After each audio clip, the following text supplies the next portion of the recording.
The night you found out the truth, you didn't just lose trust, you lost yourself. The version of you who believed love would never betray is now just a shadow, standing silent before the mirror, unable to recognize who she is anymore. You sit in the silence afterward, not really knowing what to do with your hands. The world hasn't stopped turning, but something inside has, still breathing, still moving. But there's a weight now, a thick, invisible fog wrapped around your ribs. Thought you'd scream or maybe cry or break something, but no, just stillness, quiet, number empty. You go through the motions like a ghost, making the coffee, brushing your hair, sending polite little smiley faces in texts, pretending everything isn't falling apart. And yet, inside, there's a scream. Not out loud, but loud enough. Screaming at how unfair it all feels. Because he got everything. Your love, your loyalty. Those hidden corners of yourself you never gave anyone else. You showed up on his quiet days, tired nights, heavy mornings, and still smiled. Now, when you look at him, or just remember him, it's not the betrayal that stings the most. It's the erasure. Like it never mattered. Like the softest parts of you were just forgettable. You try telling yourself stories to help breathe. Maybe it didn't mean anything to him. Maybe it was a mistake. Maybe he still loves me. But no matter how softly you wrap the truth in excuses, it still cuts. Because love was never meant to ask you, to break yourself just to keep it alive. Sometimes you wonder if you're being dramatic. Scrolling online, seeing women who forgave worse, hearing those voices, real or not, whispering. It happens. All men slip up. If he's sorry, isn't that enough? But something inside resists. You never wanted perfect. You just wanted safe. That's what no one talks about. Infidelity doesn't just hurt because of what he did.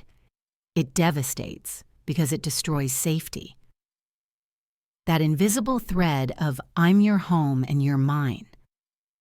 The delicate trust that lets you sleep beside someone without fear. Now that thread is snapped, and you're tangled in the aftermath.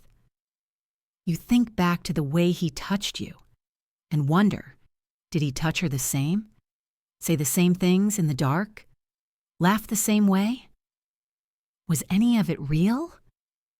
Ashamed for still loving him, for aching when he walks in, for hoping, even for a second, that he'll explain it all away. But there's no sentence that can unbreak a heart. He might cry. He might beg. He might say all the right things. And a part of you wants to believe him. Because belief feels easier than starting over.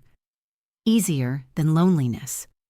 Easier than explaining to your mom, your friends, your own reflection, that you couldn't hold this together. But another part, quieter, wiser, whispers something else. Period. You are allowed to want more, even now, even still.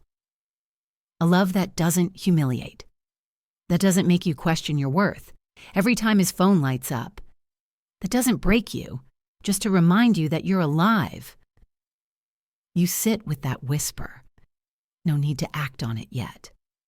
No pressure to decide tonight or tomorrow. There's no timeline for healing. No rule book for how many chances a heart should give before it says, enough. Some women leave the first time. Some stay and rebuild.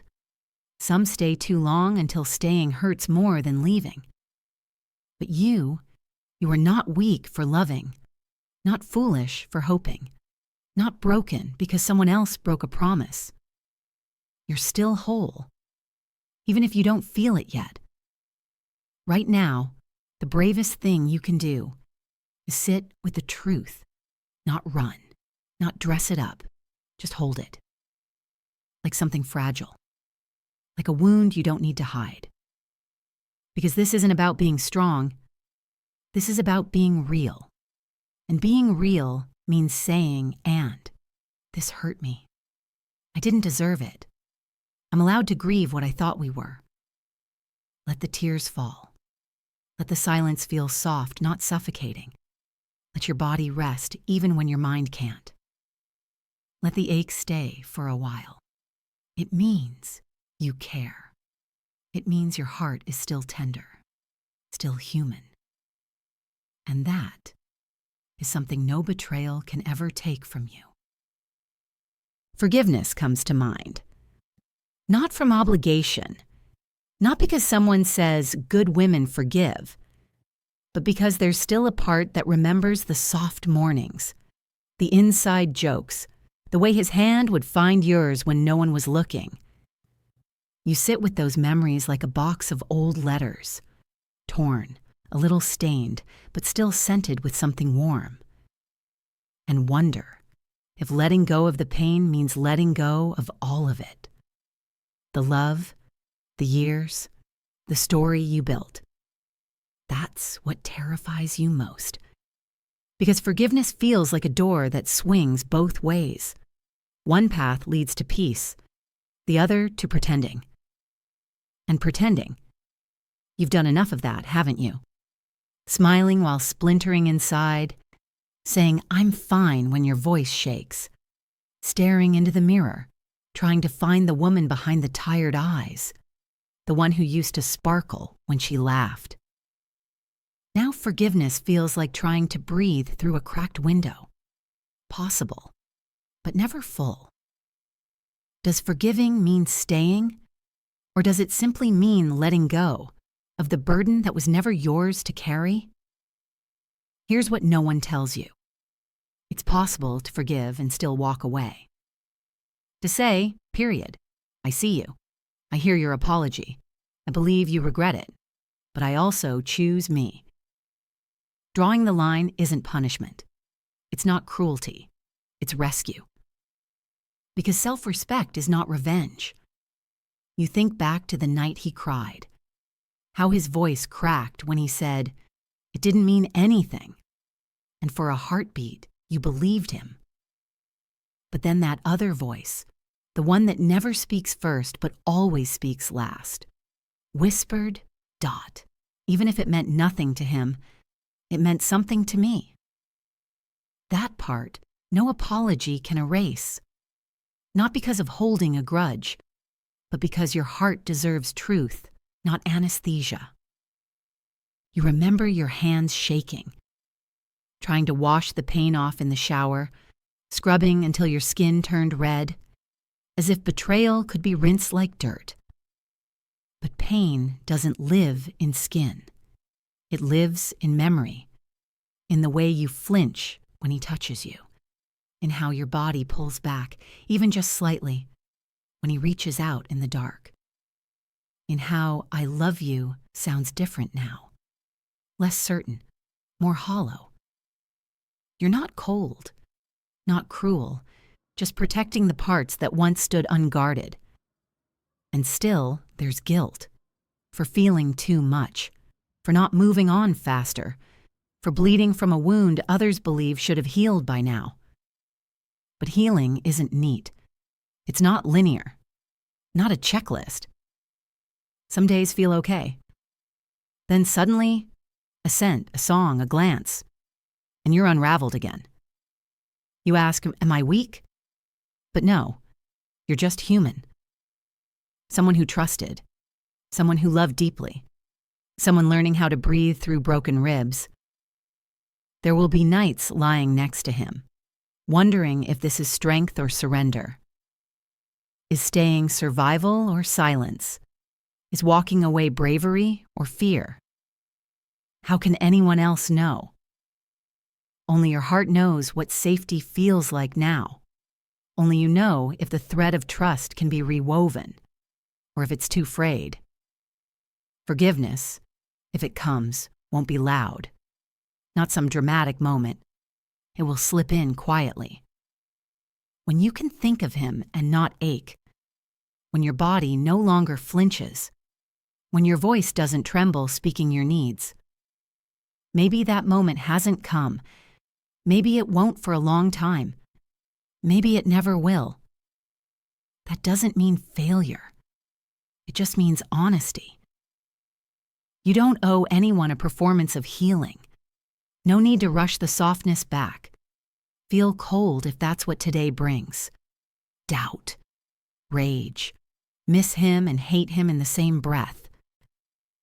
That's what healing looks like. Not polished, not perfect, but true.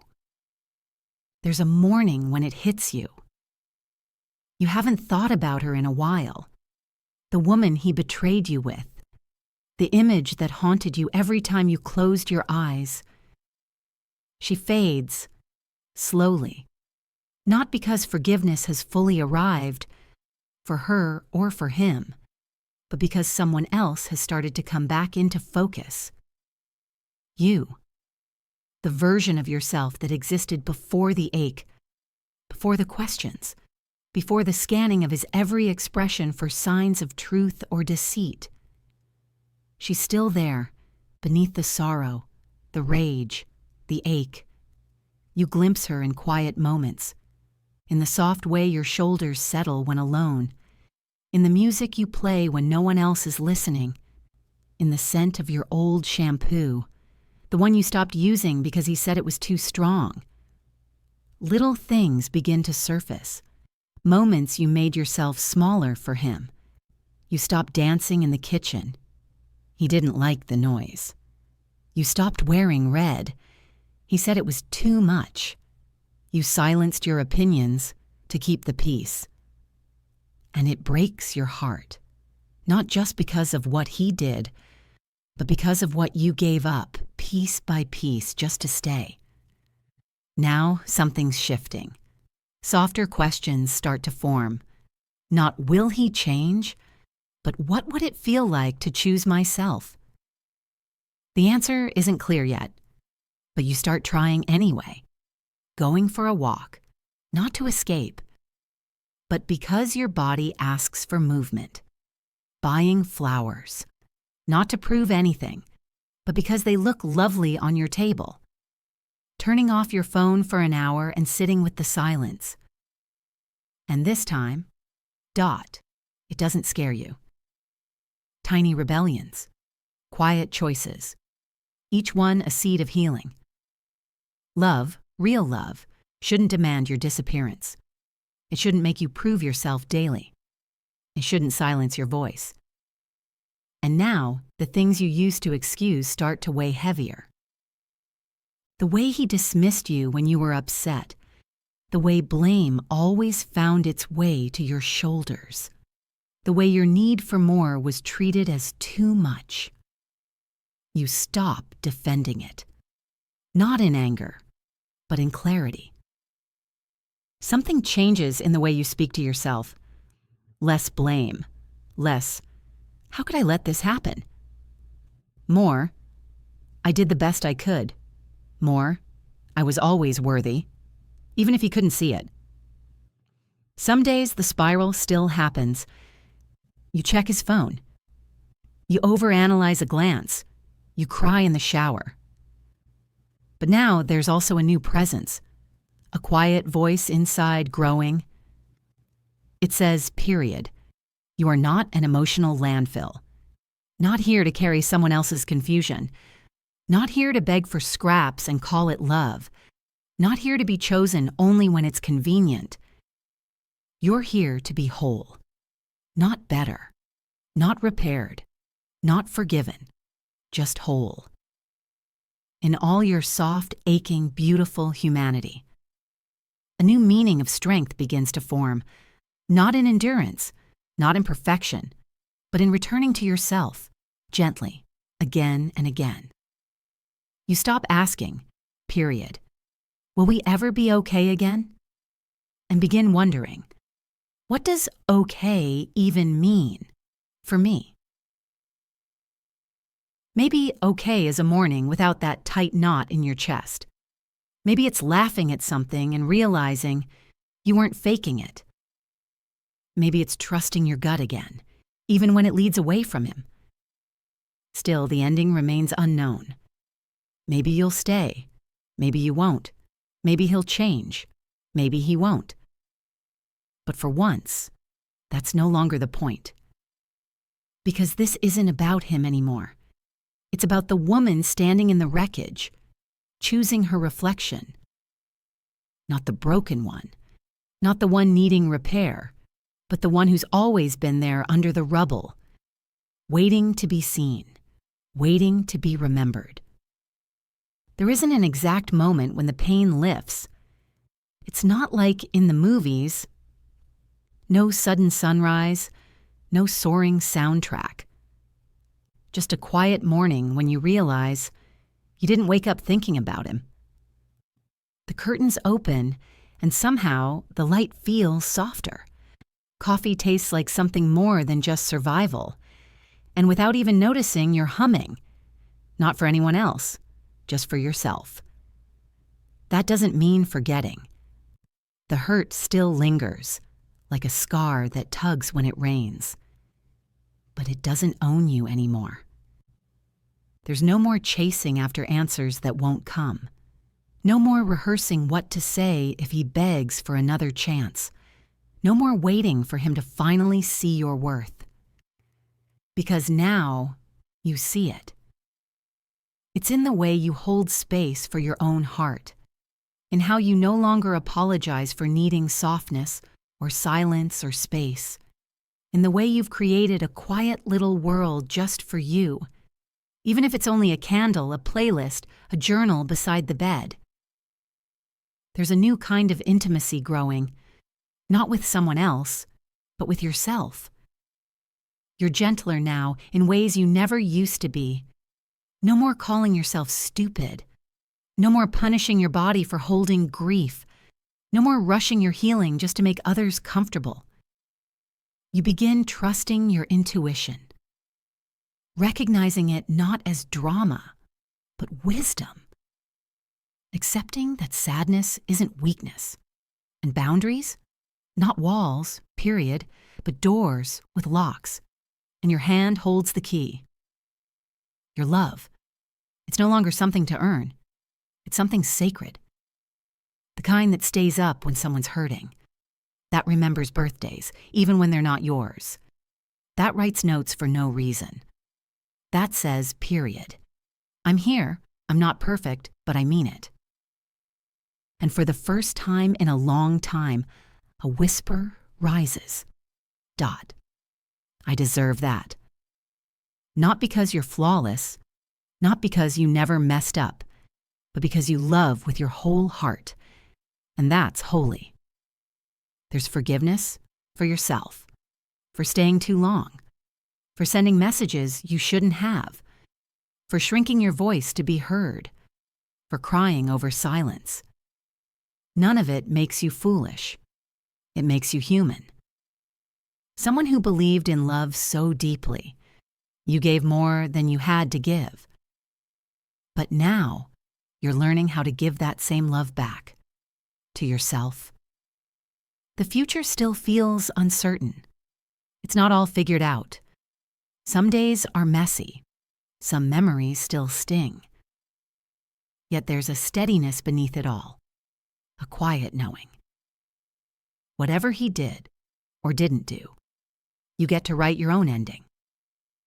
And it doesn't have to be strong in the way people expect. No rushing into a glow-up. No forced moving on. No proving anything. Maybe your ending is soft. Maybe it's slow.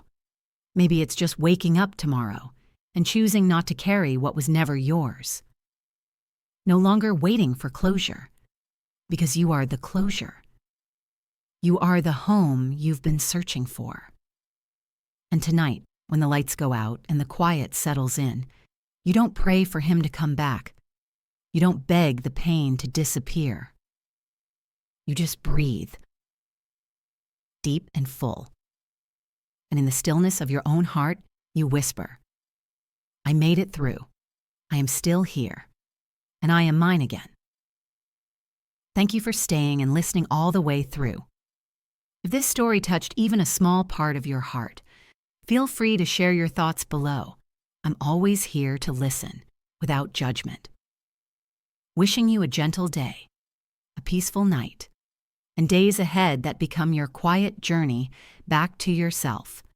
Slowly, period, but surely. Greater than or equal to